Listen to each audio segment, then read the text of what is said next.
साक्षात यमाला मृत्युमुखी पाहून सर्व देवगण चिंतित झाले. यमदेवाला पुन्हा जीवदान देण्याची विनंती करू लागली, पण क्रोधित असलेल्या भगवान शंकरांनी त्यास नकार दिला. जणू भगवान शंकर आपल्या शिष्याची परीक्षाच पाहत होते. पण मार्कंडेयानंही भगवान शंकरांना विनंती केली की यमराजांना पुन्हा जीवदान द्यावं.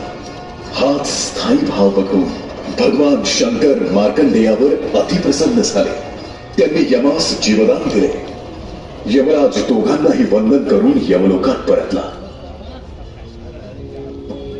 मार्कंडेयाच्या निस्सीम शिवभक्तीने प्रसन्न झालेल्या भगवान शंकरांनी मार्कंडेयास सप्तकल्पांपर्यंत आयुष्य बहाल केले. त्यामुळे मार्कंडेय 8वा चिरंजीवी बनला.